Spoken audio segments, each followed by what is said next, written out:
وَأَنكِحُوا الْأَيَامَ مِنکم، اور نکاح کر دیا کرو بیواؤں کا اپنے میں سے۔ بڑا اہم حکم یہاں پر دیا جا رہا ہے، خاص طور پر ہمارے اس معاشرے کے لیے بہت بڑی رہنمائی ہے۔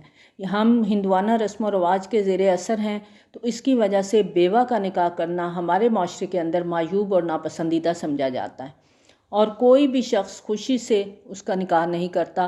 اگر کسی بیوہ کا نکاح ہو بھی جائے تو لوگ اس کے بارے میں طرح طرح کی باتیں کرتے ہیں۔ یہاں پر اللہ کا حکم ہے کہ جو بیوہ ہیں ان کا نکاح کر دو۔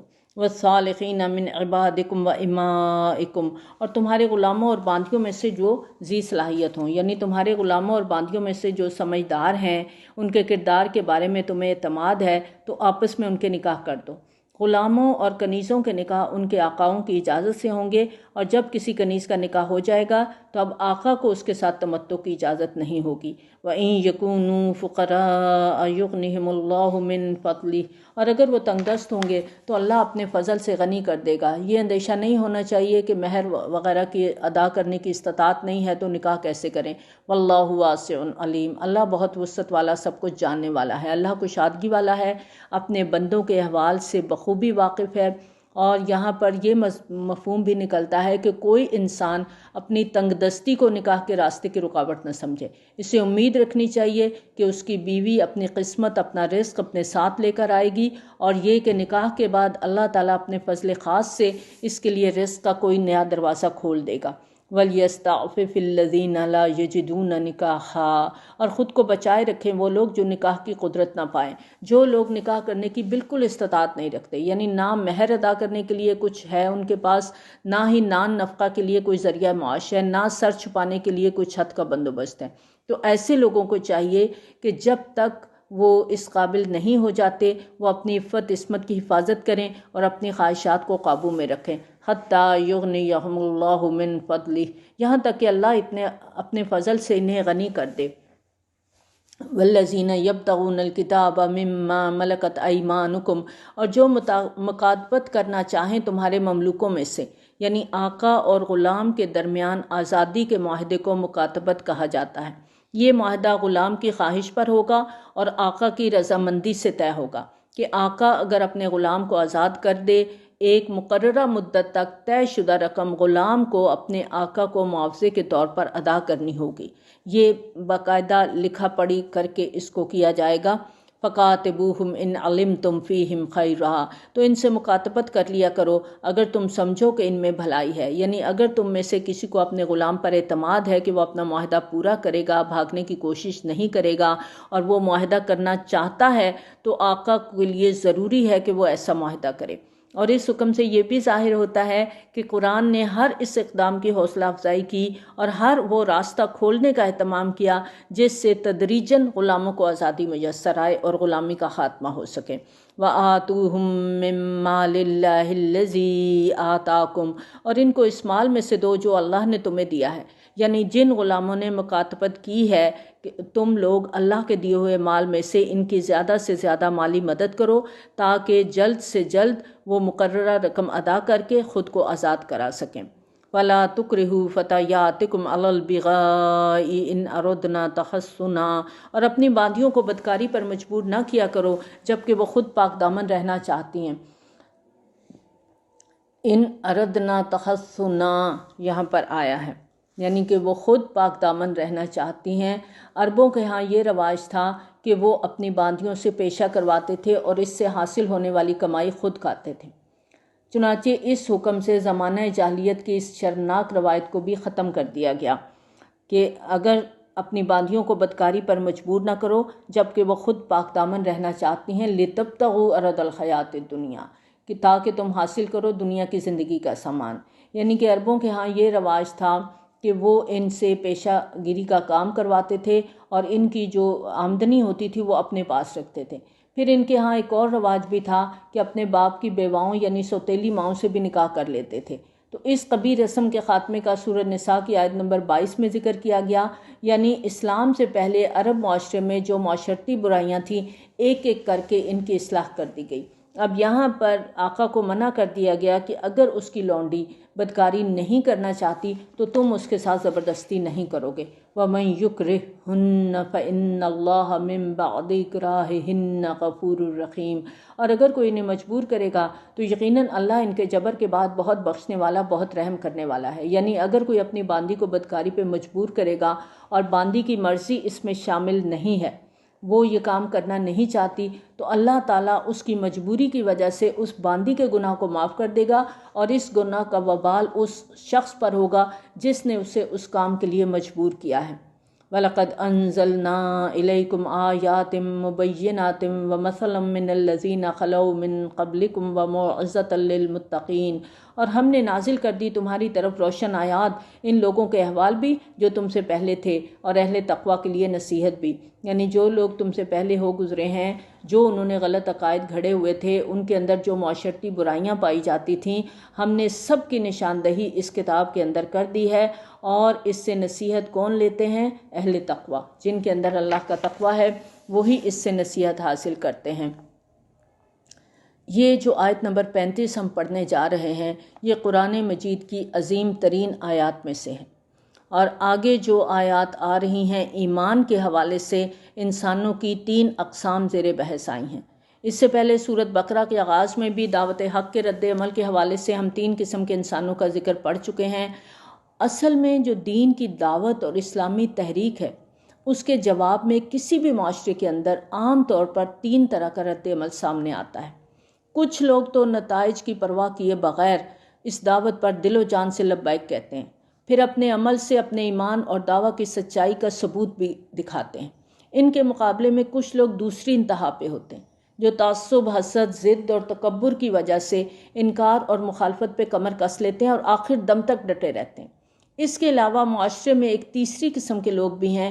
یہ لوگ پورے یقین اور خلوص کے ساتھ اس دعوت کو قبول نہیں کرتے، کچھ دنیاوی فائدے اور متفرق وجوہات کے پیش نظر مکمل طور پر رد بھی نہیں کرتے۔ جب حالات سازگار ہوں تو اہل حق کا ساتھ دینے کے لیے تیار بھی ہو جاتے ہیں، لیکن جیسے ہی کوئی آزمائش آتی ہے یا قربانی کا تقاضا سامنے آتا ہے تو اپنا رستہ الگ کر لیتے ہیں، جیسے سورۃ حج کی آیت نمبر 11 میں ہم نے پڑھا تھا۔ اور لوگوں میں سے کوئی وہ بھی ہے جو اللہ کی عبادت کرتا ہے کنارے پر رہ کر، تو اگر اسے کوئی فائدہ پہنچے تو مطمئن رہے، اگر کوئی آزمائش آ جائے تو منہ کے بل الٹا پھر جائے۔ یہ خسارہ ہے دنیا اور آخرت کا، اور یہ بہت ہی بڑی تباہی ہے۔ ان آیات میں بھی ایک دوسرے زاویے سے معاشرے کے 3 کرداروں کا ذکر کیا گیا ہے۔ پہلی قسم ان انسانوں کی ہے جن کے دلوں میں اللہ کی معرفت فطری طور پہ پائی جاتی ہے۔ جب وحی کے پیغام تک ان کی رسائی ہوتی ہے تو وہ اس کے برکات سے بہترین انداز میں فائدہ اٹھاتے ہیں۔ نتیجتاً ان کا باطن ایمان حقیقی کے نور سے جگمگا اٹھتا ہے، اور ایسے لوگوں کی کیفیت کو یہاں نور علی نور سے تعبیر کیا گیا ہے۔ دوسری انتہا پر وہ لوگ ہیں جن کے دل ایمان کے نور سے بالکل محروم ہیں، خالص دنیا پرست انسان ہیں، ان کے دامن جھوٹ موٹ کی نیکیوں سے بھی خالی ہیں، ان کے دلوں میں زندگی بھر نفسانی خواہشات کے علاوہ کسی اور خیال اور جذبے کا گزر بھی نہیں ہوتا۔ ان لوگوں کی کیفیت کا نقشہ ظلمات بعضها فوق بعض کے الفاظ میں کھینچا گیا ہے۔ ان 2 انتہاؤں کے درمیان ایک تیسرا کردار بھی ہے۔ یہ وہ لوگ ہیں جن کے دل اگرچہ حقیقی ایمان سے محروم ہیں، لیکن اپنے ضمیر کو مطمئن کرنے یا دنیاوی اغراض و مقاصد کے لیے نیکی کے کام بھی کرتے رہتے ہیں۔ تو ایسے لوگوں کے نیک اعمال کو یہاں سراب یعنی دھوکے سے تشبیہ دی گئی ہے۔ آیت نمبر 35 ہم پڑھتے ہیں، بڑی خوبصورت آیت ہے۔ اللہ نور السماوات والارض، اللہ نور ہے آسمانوں اور زمین کا۔ مثل نورہ کمشکاہ، اس کے نور کی مثال ایسے ہے جیسے ایک طاق۔ نور سے مراد یہاں نور ایمان ہے، یعنی اللہ پر ایمان کے نور کی مثال ایک طاق کی سی ہے۔ فیہا مصباح، المصباح فی زجاجہ، اس طاق میں ایک روشن چراغ ہے، اور وہ چراغ شیشے کے فانوس میں ہے۔ وہ چراغ شیشے کے فانوس میں رکھا گیا ہے، جیسے کہ پچھلے زمانے کے اندر چمنیوں میں چراغ رکھے جاتے تھے۔ لالٹین آپ سمجھ سکتے ہیں، لیمپ جو ہوتا ہے وہ آج بلب جو ہے وہ بھی شیشے کے اندر ہوتا ہے۔ الزجاجۃ کأنہا کوکب دریج، اور وہ شیشہ ایک چمکدار ستارے کی مانند ہے۔ اس مثال میں انسانی سینے کو طاق اور دل کو چراغ سے تشبیہ دی گئی ہے۔ اب دیکھیں، انسانی پسلیوں کا ڈھانچہ ہے جسے ہم سینہ کہتے ہیں، نیچے سے چوڑا ہوتا ہے، اوپر سے تنگ ہوتا ہے، تو پرانے زمانے کے طاق سے مشابہت رکھتا ہے۔ ڈایافرام ہم سب جانتے ہیں نچلے دھڑ کے اندرونی حصے یعنی جو ہماری ایبڈومنل کیوٹی ہے اس کو سینے کے اندرونی حصے یعنی چیسٹ کیوٹی سے علیحدہ کرتا ہے، اور اس طاق کا گویا وہ فرش ہے جس کے اوپر یہ چراغ یعنی دل رکھا گیا ہے۔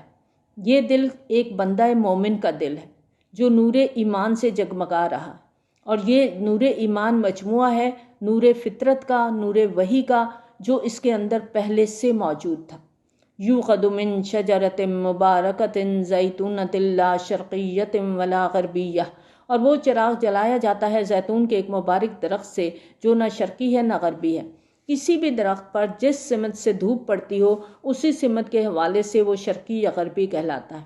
اگر کوئی درخت کسی اوٹ میں ہو یا درختوں کے جھنڈ کے اندر ہو تو ایک ہی سائڈ سے اس پر دھوپ پڑتی ہے، تو اس لحاظ سے وہ یا شرقی ہوگا یا غربی ہوگا۔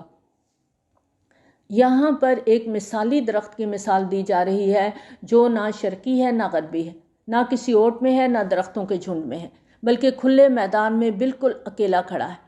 پورے دن کی دھوپ مسلسل اس پر پڑتی ہے، اور اس مضمون کی اہمیت یہ ہے کہ زیتون کا وہ درخت جس پر زیادہ سے زیادہ دھوپ پڑتی ہو، مشرق اور مغرب دونوں سائڈ سے پڑتی ہو، اس کے پھلوں کا روغن بہت صاف، شفاف اور اعلیٰ معیار کا ہوتا ہے۔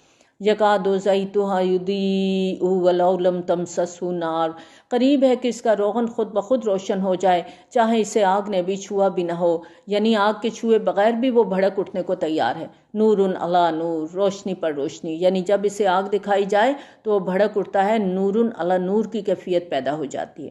یہ بڑی خوبصورت مثال ہے ایمان کے اجزائے ترکیبی کے بارے میں، اور اس تفصیل کا خلاصہ یہ ہے کہ فطرت انسانی کے اندر اللہ تعالیٰ کی معرفت یا ایمان کی کیفیت پیدائشی طور پر موجود ہے، لیکن دنیا میں رہتے ہوئے یہ معرفت ہمارے ماحول کی وجہ سے، ہمارے حالات کی وجہ سے، ارد گرد کے منفی اثرات کی وجہ سے عام طور پہ غفلت اور مادیت کے پردوں میں چھپ کر شعور سے اوجھل ہو جاتی ہے۔ اور کچھ لوگ اس حد تک سلیم الفطرت ہوتے ہیں کہ ان کے اندر معرفت خداوندی خارجی حالات کے تمام تر نگیٹیوٹی کے باوجود مسلسل فعال رہتی ہے۔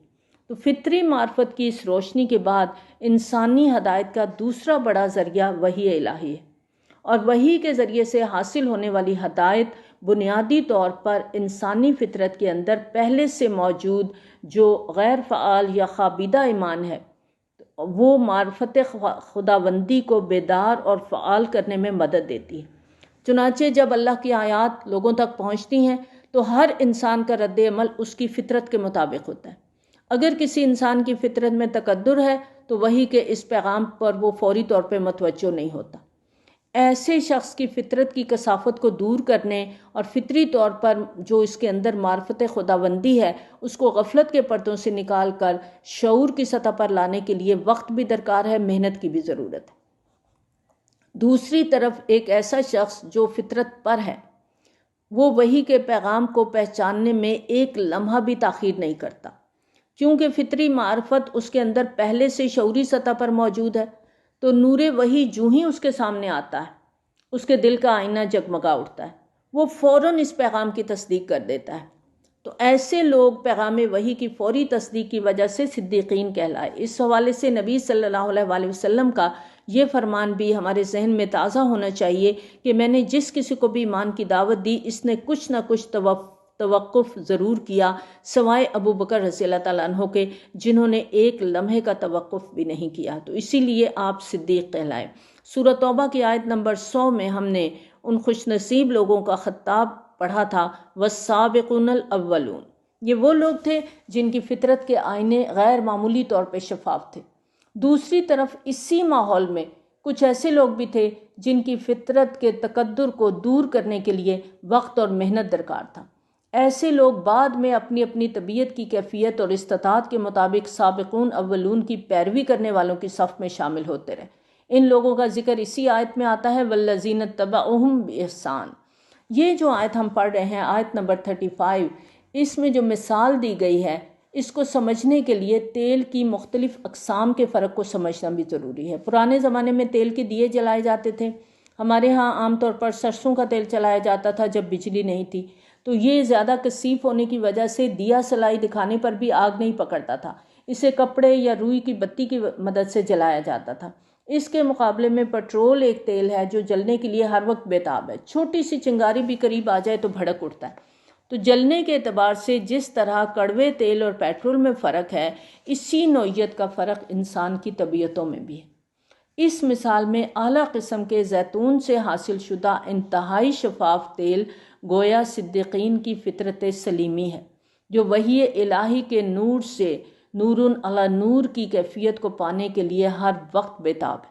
یعنی انسانی روح ایک نورانی یا ملکوتی چیز ہے، اور جب وحی یا قرآن کا نور اس کے ساتھ ملتا ہے تو نور علی نور کی کیفیت پیدا ہو جاتی ہے، اور اس کیفیت سے جو نور ایمان وجود میں آتا ہے اس سے بندہ مومن کا دل روشن ہو جاتا ہے۔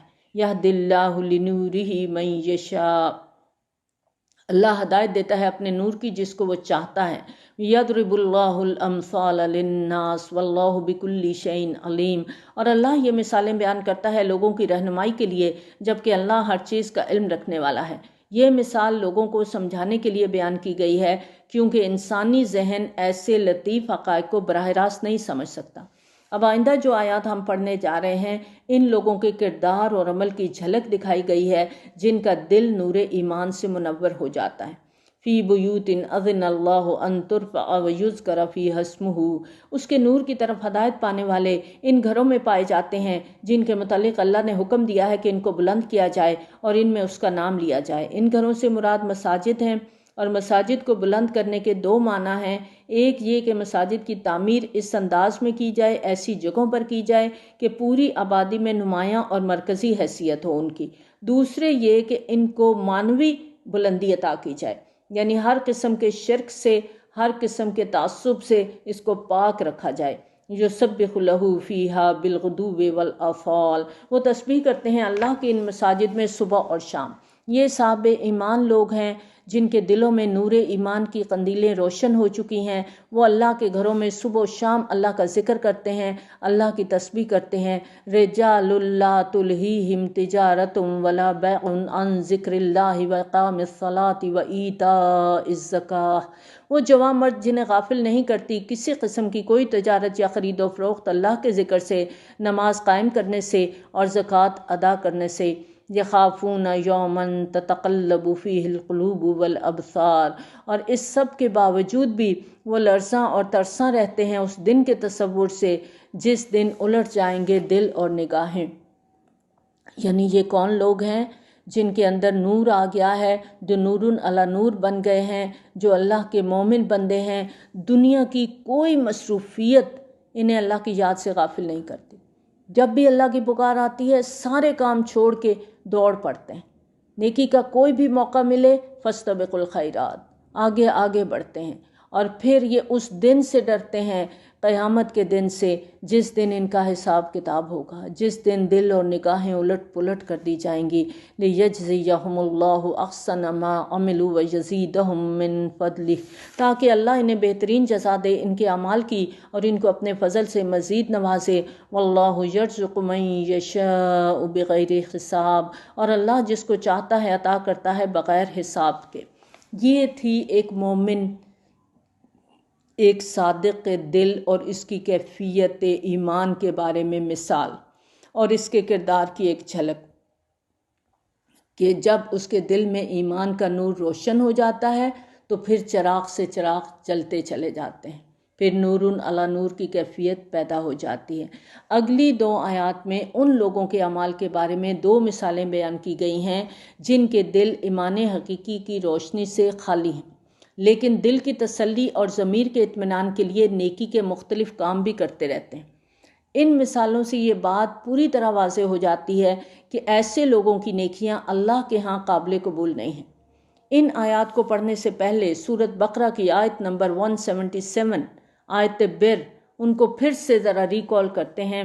اللہ تعالیٰ فرماتے ہیں، نیکی یہ نہیں کہ تم اپنے چہرے مشرق اور مغرب کی طرف پھیر لو، بلکہ نیکی تو اس کی ہے جو ایمان لائے اللہ پر اور یوم آخرت پر، فرشتوں پر، کتابوں پر اور نبیوں پر، اور وہ مال خرچ کرے اس مال کی محبت کے باوجود قرابت داروں، یتیموں، محتاجوں، مسافروں اور مانگنے والوں پر، اور گردنوں کے چھڑانے میں، اور قائم کرے نماز اور ادا کرے زکوٰۃ، اور جو پورا کرنے والے ہیں اپنے عہد کو جب کوئی عہد کر لیں، اور صبر کرنے والے ہیں فقر و فاقہ میں، تکالیف میں اور جنگ کی حالت میں ہیں۔ یہ ہیں وہ لوگ جو سچے ہیں اور یہی حقیقت میں متقی ہیں۔ حقیقی ایمان کے بغیر انجام دیے گئے نیک اعمال کی مثال کیسے ہے؟ والذین کفروا اعمالهم کسراب بقیۃ یحسبہ الظمآن ماء، اور جو کافر ہیں ان کے اعمال ایسے ہیں جیسے سراب کسی چٹیل میدان میں پیاسا اسے پانی سمجھتا ہے، یہاں تک کہ وہ جب اس کے پاس آیا تو اس نے وہاں کچھ نہ پایا، البتہ اس نے اس کے پاس اللہ کو پایا تو اس نے پورا چکا دیا اس سے اس کا حساب، اور اللہ بہت جلد حساب لینے والا ہے۔ یعنی جس شخص کا دل حقیقی ایمان سے محروم ہے تو خدمت خلق کے میدان میں اس کے کارناموں اور دوسرے نیک کاموں کی اللہ کے نزدیک کوئی وقت نہیں ہے۔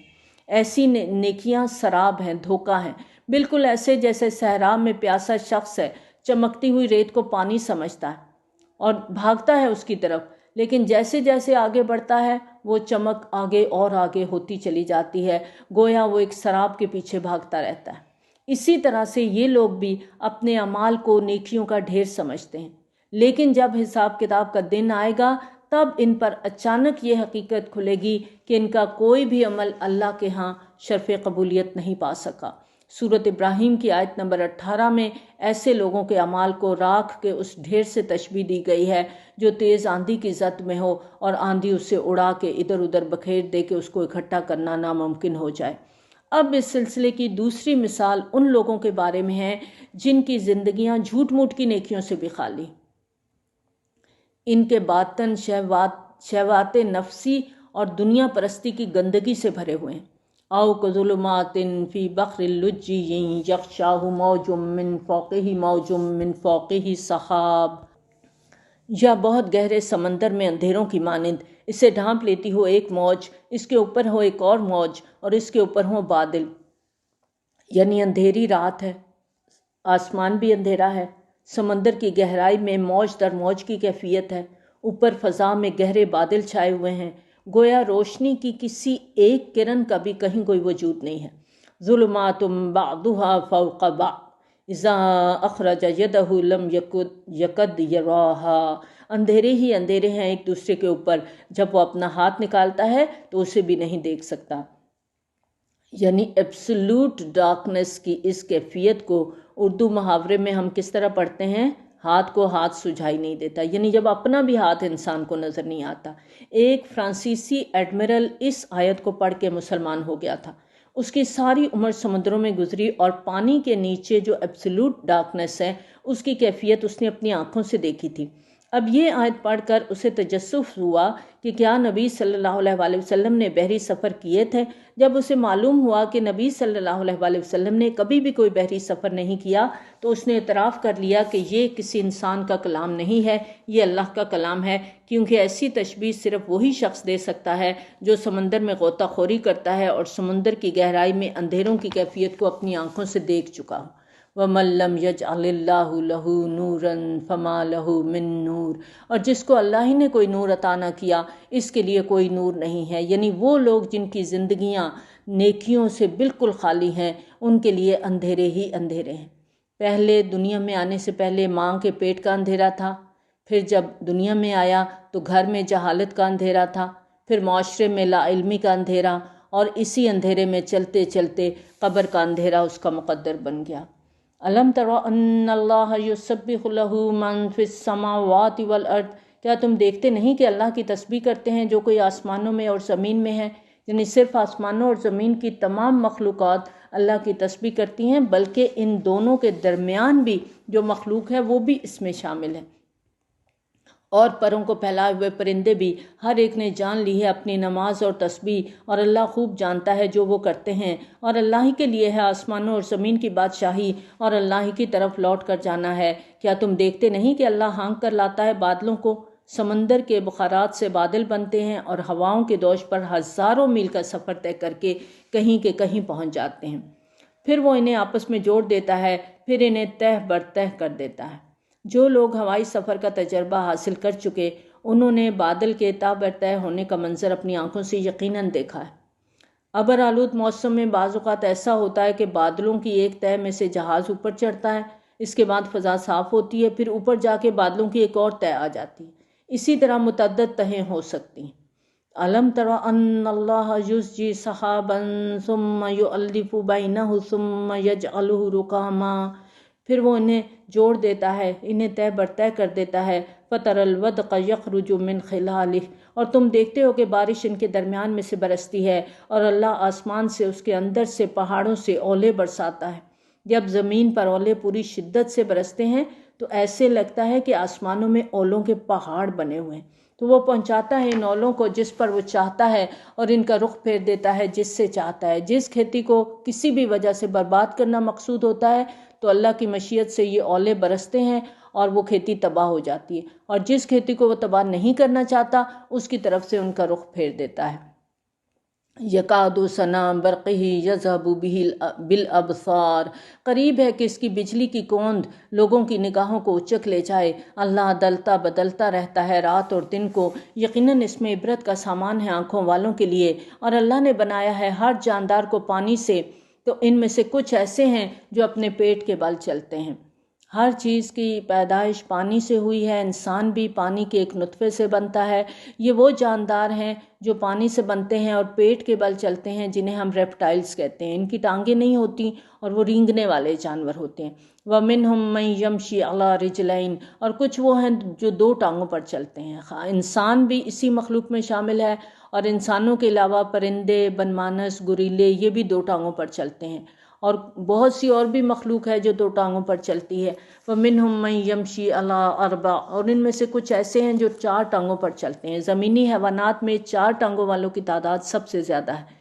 یخلق اللہ ما یشاء ان اللہ علی کل شیء قدیر، اللہ پیدا کرتا ہے جو چاہتا ہے، یقیناً اللہ ہر چیز پر قادر ہے۔ لقد انزلنا آیات مبینات واللہ یہدی من یشاء الی صراط مستقیم، اور ہم نے نازل کر دی ہیں روشن آیات، اور اللہ ہدایت دیتا ہے جس کو چاہتا ہے سیدھے راستے کی طرف۔ اللہ تعالیٰ مثالیں دے کر ہمیں سمجھاتے ہیں، لیکن ہر کوئی اس قرآن سے ہدایت نہیں لیتا۔ ہدایت وہی لیتا ہے اللہ جس کے لیے چاہتا ہے، اور کس کے لیے اللہ چاہتا ہے؟ جو خود ہدایت کے راستے کو اپنے لیے چن لیتا ہے۔ پہلا قدم ہمیں اٹھانا ہے، ہدایت کی طرف قدم بڑھانا ہے، تو اللہ تعالیٰ ہدایت کے راستے ایسے شخص کے لیے آسان کرتا چلا جاتا ہے۔ اللہ تعالیٰ ہمیں توفیق دے کہ ہم صراط مستقیم پر چلیں۔ جو ہم دعا کرتے ہیں اللہ سے اہدنا الصراط المستقیم، تو ہماری کوشش بھی ہونی چاہیے کہ ہم صراط مستقیم پر چلنے کے لیے اپنی ہر ایفرٹ لگا دیں، تو اللہ تعالیٰ پھر اس راستے میں ہمارے لیے ضرور آسانیاں پیدا کر دیں گے۔ اللہ تعالیٰ ہم سب کی مدد فرمائے، آمین۔ آگے منافقین کا ذکر کیا جا رہا ہے۔ وَيَقُولُونَ آمَنَّا بِاللَّهِ وَبِالرَّسُولِ وَأَطَعْنَا، اور کچھ لوگ وہ بھی ہیں جو کہتے ہیں ہم ایمان لائے اللہ اور رسول صلی اللہ علیہ وآلہ وسلم پر، اور ہم نے اطاعت قبول کی، پھر اس کے بعد ان میں سے ایک گروہ پیٹ پھیر جاتا ہے۔ یعنی یہ لوگ اللہ اور رسول صلی اللہ علیہ وآلہ وسلم پر ایمان کا اقرار بھی کرتے ہیں، اطاعت کا دم بھی بھرتے ہیں، لیکن ان کا طرز عمل بالکل مختلف ہوتا ہے۔ اللہ تعالیٰ فرماتے ہیں وَمَا أُولَئِكَ بِالْمُؤْمِنِينَ، یہ لوگ در حقیقت مومن نہیں ہیں۔ وَإِذَا دُعُوا إِلَى اللَّهِ وَرَسُولِهِ لِيَحْكُمَ بَيْنَهُمْ إِذَا فَرِيقٌ مِّنْهُمْ مُعْرِضُونَ، اور جب انہیں بلایا جاتا ہے اللہ اور اس کے رسول صلی اللہ علیہ وآلہ وسلم کی طرف کہ وہ ان کے درمیان فیصلہ کریں، تو اس وقت ان میں سے ایک گروہ کنی کترا جاتا ہے۔ یہ منافقین کے اس رویے کا ذکر ہم پیچھے سورۃ نساء میں بھی پڑھ چکے کہ یہ لوگ فیصلے کے لیے، اپنے جھگڑوں کے فیصلے کے لیے نبی صلی اللہ علیہ وآلہ وسلم کی بجائے یہودیوں کے پاس جانے کو ترجیح دیتے تھے، اس لیے کہ نبی صلی اللہ علیہ وآلہ وسلم کے فیصلے انصاف پر مبنی ہوتے تھے، تو عام طور پر ان کے خلاف جاتے تھے۔ وَإِن يَكُن لَّهُمُ الْحَقُّ يَأْتُوا إِلَيْهِ مُذْعِنِينَ، اور اگر حق ان کے لیے ہو تو وہ آتے ہیں رسول صلی اللہ علیہ وآلہ وسلم کی طرف بڑے اطاعت کیش بن کر۔ یعنی اگر کسی معاملے یا تنازع میں حق بجانب ہو اور انہیں یقین ہو کہ فیصلہ ان کے حق میں ہوگا، تو بڑے اطاعت شار بنتے ہیں، پورے اعتماد اور یقین کے ساتھ نبی صلی اللہ علیہ وآلہ وسلم کے پاس آتے ہیں۔ اللہ تعالیٰ فرماتے ہیں أَفِي قُلُوبِهِم مَّرَضٌ أَمِ ارْتَابُوا أَمْ يَخَافُونَ أَن يَخِيفَ اللَّهُ عَلَيْهِمْ وَرَسُولُهُ، کیا ان کے دلوں میں روگ ہے یا یہ لوگ شک میں مبتلا ہیں یا انہیں اندیشہ ہے کہ اللہ اور اس کا رسول صلی اللہ علیہ وآلہ وسلم ان کے ساتھ ناانصافی کریں گے؟ حقیقت یہ ہے بل اولئک هم الظالمون، حقیقت میں یہی لوگ ظالم ہیں، کیونکہ یہ حقیقی ایمان سے محروم ہیں، اس لیے اس کھوٹ کا عکس ان کے کرداروں میں بھی نمایاں ہے۔ تو ایسے لوگ حقیقت میں اپنی جانوں پر خود ظلم کرنے والے ہیں۔